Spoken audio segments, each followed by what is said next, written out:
So Superman first out, then Elsu, then Lindis. So that's an ever so slight change of order, but otherwise business as before. I'm going to assume that these drafts will go through the same, given how quickly the two players are picking it. There may even have been a gentleman's agreement to lock in roughly the same things.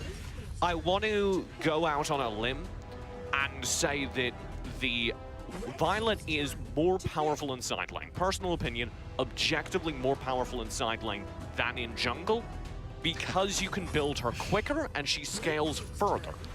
But she is easier to run in jungle because you can't get shut down quite as easily. In order to invade a Violet in jungle, you need to really commit.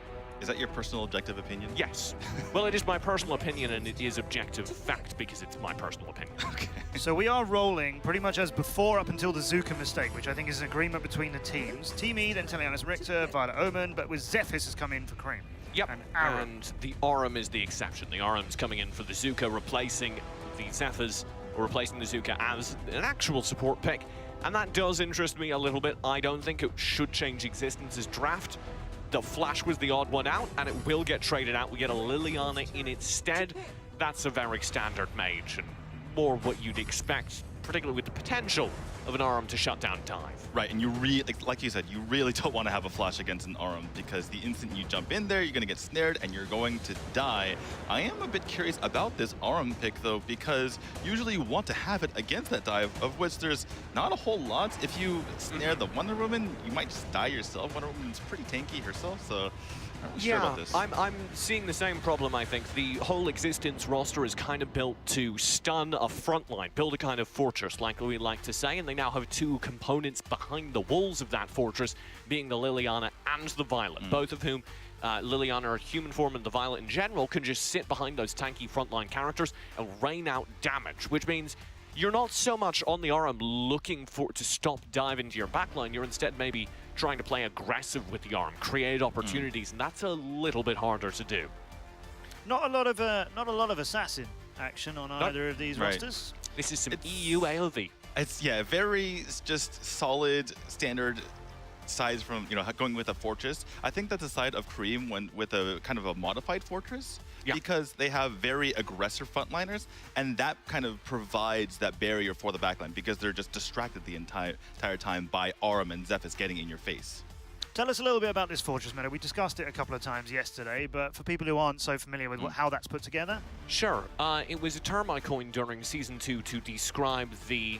I think it actually came out pre-Season 2, but it describes the meta where you get a whole bunch of tanky frontline characters, like a Wonder Woman, like a Teamy, and they sit out in front of your team fight, and then behind them, you sit very, very long-ranged characters, like the Liliana, like the Violet, to rain out the damage over the walls of the fortress. So that's protecting the squishier heroes with the tankier ones. It's the Fortress by TJ. All right, Existence and Cream Esports are at it. And they're already starting off with a little bit of a bang. Hot diving in, double jungle strike into the enemy side, forcing x6tence to back up a bit, especially as his Eagle Eye chips him very low. Yeah, Cream and Existence doing their best LATAM impression. All 5, all mid, let's go. We've seen that. I'd actually like to touch on that because there's kind of a question as to how you open games. NA loves to start off with early invades into the enemy jungle. If you watch international play, especially some of the Asian regions whose metas are generally considered superior, they like to do that group in mid as well. Right, they see what they can get done, and then if there's nothing there, they just fan out to the side lanes. And there's plenty of time to get back to the side lanes because if you look at the geometry of the map, it takes the minions longer to get there. Yeah, AOV's map is very, very small, which means there's no real downside to concentrating everyone in mid and then reacting to your opponent because you can get back to lane before there's any chance to really threaten the tower. Oh, look at this. So it actually is Violet in that side lane. Your personal objective opinion is shared by Roids.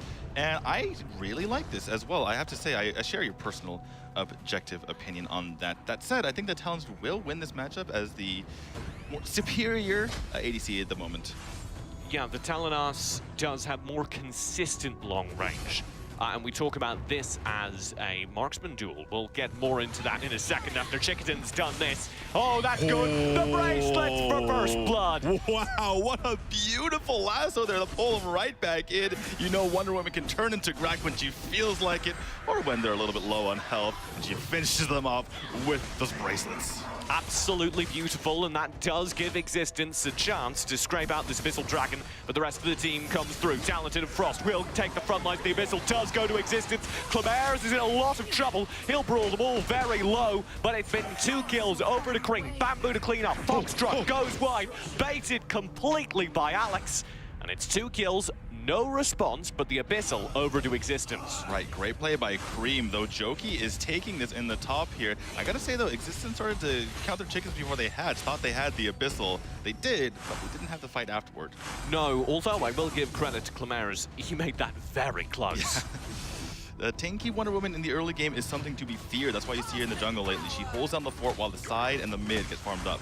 One other thing I'd like to note from Cream, during that team fight, they focused on killing Chickatin right off the bat, because if the Wonder Woman and him got the Abyssal Dragon, he gets level 4, and then he resurrects the Wonder Woman, and that fight is entirely winnable by Existence. So the fact they kill him before the teamie gets his ultimate with that resurrect was super clever. Exactly, and teamie, between his Scavenge and the Binga Bro, those are the 2 major points of his kit, and if one's unavailable, then you can really take advantage. Jauki is hanging out up top to be pushed back a bit by the Cream members. We were talking about the bot lane matchup, or I was about to. We talk about the difference between sustain and burst damage marksman, and our bot lane matchup is that. Right, the sustain damage coming from the Telenos and the burst damage coming from the tactical fire from Violet. But yeah, I would argue that Telenos has both. She does so much damage, it's insane.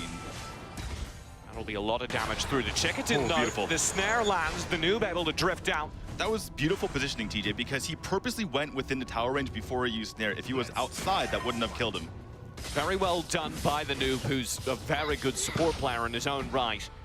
A little bit of a lackluster performance from the team, but Cream, I will say, are looking very coordinated today. Still that even gold score, but I want one more thing, last thing about that's really smart. He grabbed the teamie, and teamie can pop being a bro if he's stunned, but not under snare. No.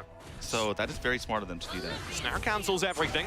Damage, though, does as well, and Talented's in a lot of trouble as Clemers lands his 2nd or 3rd sick lasso of the game. That's the first time we've seen Talented caught out. That's something to keep in mind on, because he played Yorn last week, remember? He wasn't ready to play Telenos. Yeah. And he's been fine so far, but there didn't have the map presence to stay alive. And that kill down bottom does open up the map presence for Existence. Bamboo's, though, in trouble, and that will mean an instant response. Chickatin too late on that resurrect and misses the chain lance. That opens up this Abyssal Dragon to either side to take. Clemers and Chickatin need to challenge. It's at half HP. The snare will land. Clemers is in a lot of trouble, but he's got bracelets for the stun.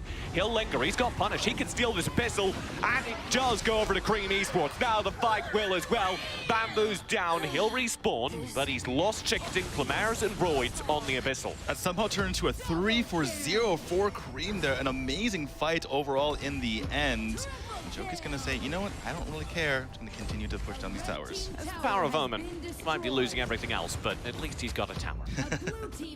Oh, Frost. Yeah, that got narrow. Bamboo's in trouble, though. There's Alex P. He's just been delivered to the Valor Series, and the new man puts his stamp on the game. Opening things up, out dueling the mid, but Jauki's here in response, and the Death's Beacon does go wide. Just misses there. That could have been a kill, as he just got his Death's Embrace right back right now. Existence won the early game quite heavily. They did get that pick down into bot lane to Talented, but they weren't able to turn it into anything. Why not? It's the same problem that they had against Team Queso and against Team Clash. Whenever they get these kills, they don't convert them into a gold lead because their macro is suffering a little bit. A little bit slow on rotations or just shot calling? We'll find out. As Chickatin shuts down, or is shut down in mid lane by Alex P, and Hot and the rest of the team are nearby as well. Had being a bro too, very surprising that he didn't opt to use that. It was pretty clear he was going to die there. Perhaps a little bit weak on the teamie. We've seen that from a few new teamies recently where they just don't quite feel comfortable on the kind of odd character. I'll take a weak teamie over a Chogner any day, TJ. All right, mid lane, that's a dive onto Bamboo. Frost finds one. The bracelets are there, but it doesn't save Jauki. Clemers now needs to bail as Hop dives back in. The Market Hunter almost gets the kill on Roids, who just dives to the warm embrace of Chickatin. The aggression coming up from Cream is serving them so well in these team fights, and they have definitely taken the advantage here. As they now take the top lane tower, rotating Talented up to do that. Yeah, beautifully done by them.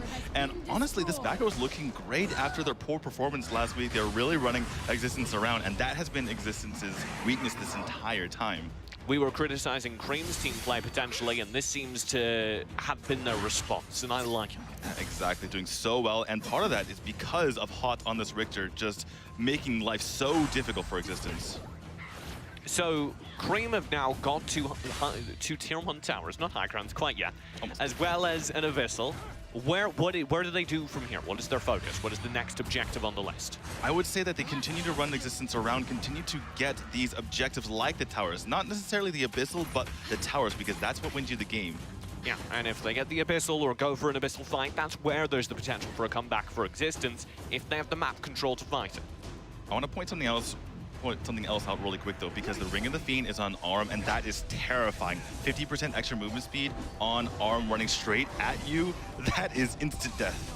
The short range on Arum Snare is hard to exploit, but if you can get there quickly, you absolutely can. There it is to shut down x6tence, cancelling to being a bro. Clemers wants revenge on the Hot, and he'll dive very far in for it, but he's going to get chased away. And Alex P, in the meantime, is doing devastating damage. Jauki tries to get a response, and Frost is there to shut him down. 2 kills unanswered to Cream.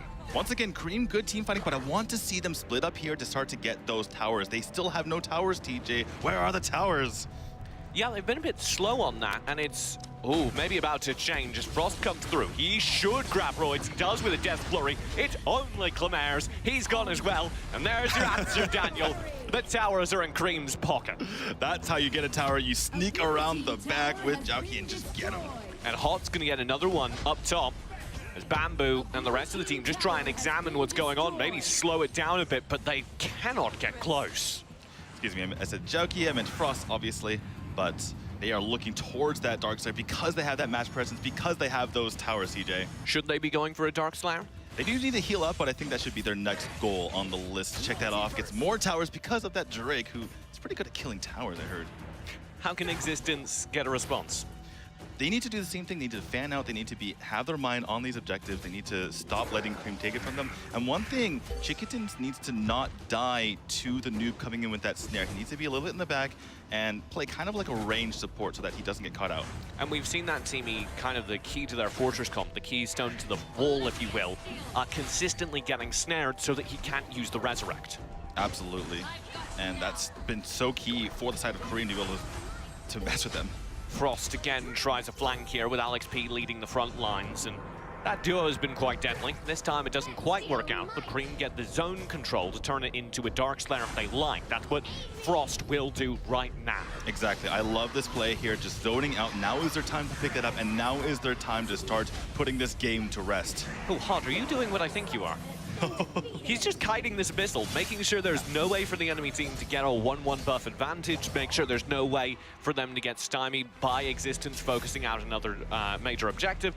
And as a result, Cream now have the Dark Slayer. They'll maybe reset the HPs and then go in for a fight. Very smart. Those of you at home, take notes. That's how you prevent a sneaky take of the Abyssal Dragon. You scout it with one of your more tanky members who can get out of there like Hot on the Richter. And now Jauki in trouble. A little bit. Alex P with the Thunderbird will make it a lot of trouble. Jauki barely has the HP to survive. Alex P has looked very good this game. A statement coming into the Valor Series. He and the noob now rotate towards mid, where x6tence are setting up to make their stand. They need to get towers out of this, or else this is a waste. Meanwhile, x6tence, if they can hold on, they're right back into this game. Just to hold, that's all x6tence need to do as the Drake approaches their mid lane. Hot will be split pushing down bottom. The wave's going to crash up top given time. The tier 2 in mid will be the first to fall. Frost thinks about the flank, decides better of it. Hot and Jauki in the meantime are dueling, and the death from above will be dodged. But the Thunderbird's there, and Jauki will fall to Alex P as another tier 2 crumbles. Alex P is everywhere, just finishing off kills left or right with those Thunderbirds. Now the waves will crash against the high grounds in multiple lanes. Bot the first, and Talented's got the zone. There's the dive from Bear. Snared, shut down at x6tence with the being a pro. He was too late. He only gets himself. Frost is just living in the back line, and it is devastating. A complete team wipe. There's nobody from x6tence left. and the high grounds are all gone. This will be game number 1 over to Cream as they pick up their first Valor Series win. x6tence cannot handle the aggression of Cream, and that is a dominant performance from a team that used to be on the bottom of the standings. I am thoroughly impressed. Cream getting a win on the board. One of those teams had to get the first one. It's Cream who take the advantage there over a somewhat dominant performance over